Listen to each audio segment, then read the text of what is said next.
What's up with the new Locks project? We working, baby. Do you know how many years I've been hearing that from you? Did you hear the Trinities? Did you get the Trinities? Yeah, that shit was dope.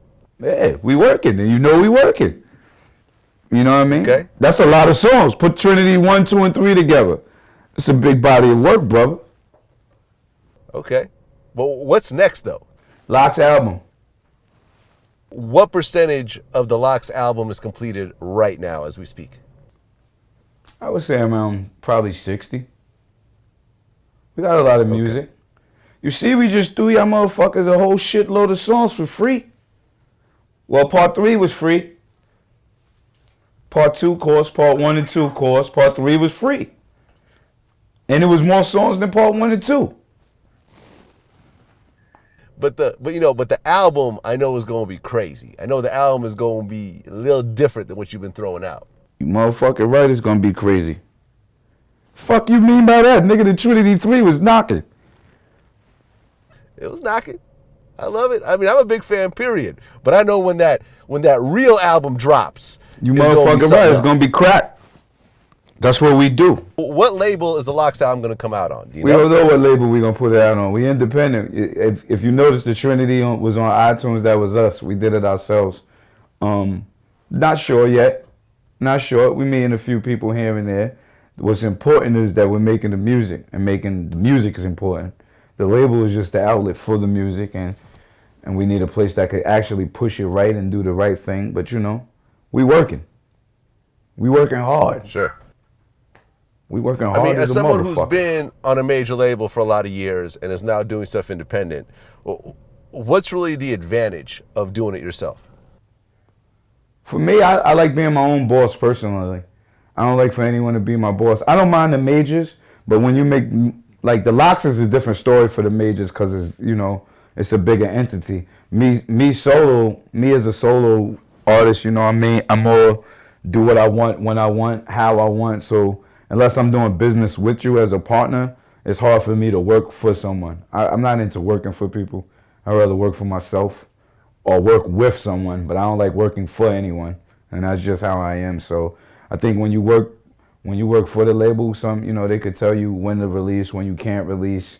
I might want to release today, then I might want to release again in 3 months, 4 months, maybe 5 months. Maybe I want to release 3 times a year. So I like having the power and the control to be able to do that. Plus with the type of music I make, I don't make too much mainstream music here and there. So it's smart for me to just be comfortable and do what I want when I want. Well, I remember you had spoken about Macklemore and how much you respect Macklemore. Word. Because he did all that. Yeah. That was dope. You think that kind of changed the game when he did that? No, I think people been going, no disrespect to Macklemore. I think people been going independent for years.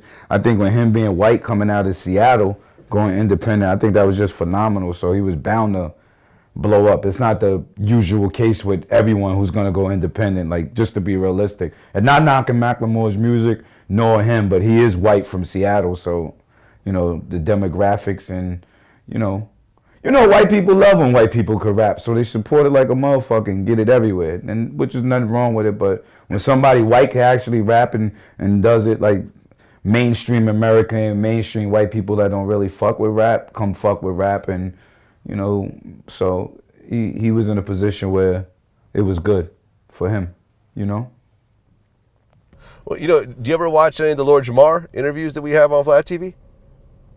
Yeah, I've watched a few of them. Okay. So one of the big platforms for Lord Jamar is that he feels that white rappers are guests in the house of hip hop. That's his opinion. I think anybody who could rap should rap. Like, you know what I'm saying? I think hip hop is hip hop personally for me. You know what I mean? If you could do it good, then that's cool. I understand what he means culture-wise. Like, culture-wise, this is a thing that, he's from an older school from us that most people don't understand and relate to what he's saying when hip hop was our religion, our way of life, our culture. So in that sense of the word, yeah, he actually is right. So it's like a 50-50 with me. I believe, you know, if you could rap and do your thing, and if you nice with the bars, you fucking belong there, whether you white, black, green, purple, Spanish, whatever. I'm an MC, I just like bars, so I really don't give a fuck what color you look like. But far as him, I agree with him saying that, you know, everyone's company, but then I disagree, because if you white in hip hop, I also think you a nigga too, like in my eyes, like, you know what I mean? So I think if you grew up hip hop and you did this, I consider a lot of white boys, you know, niggas in my eyes, and not to be funny or anything, like I call my white niggas, you know what I mean? So I think it's depending where you grew up, who you with, and your relationships with white people, you know what I mean? So I think everybody differs. Do your white friends use the N-word when referring to you as well? If they're around me and my other friends that is cool with, if we're around somewhere it's inappropriate, hell no. You know what I mean? Because I don't want them to someone else to get the wrong idea. I mean, if you white, you know when to use the N-word and when not to use the N-word. And if you white and you cool with, like, I know white people's that white boys that's niggas, they grew up in the hood their whole life and don't know nothing else but the hood. Like, you know what I mean? So they know when to use it, when not to use it. Some of them use it freely. People can understand and feel whether you should be using the word or how you're using the word or where it comes. Like, you know what I mean? Well, you know, I mean, one of Jamar's points is that he doesn't feel that there shouldn't be white rappers, you know, but he feels that hip hop is a black art form in the same way that like mariachi music is a Mexican art form.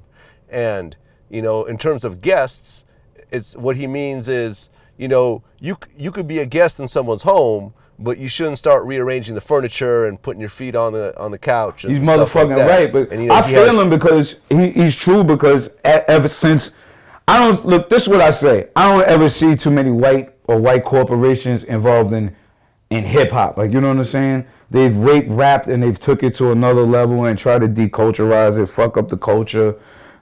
Fuck up what it's about. I understand where he's coming from in that point, in that sense of the word. He's sort of right, but then there's also a lot of white boys that grew up in this, that grew up on hip hop, that grew up on nothing but hip hop. Like, you know what I'm saying? A white boy who came out, a white boy from 20 years ago or 20 something years ago who never knew nothing but the hood and grew up on hip hop. I think he does have the right to say I'm hip hop. That's my personal opinion.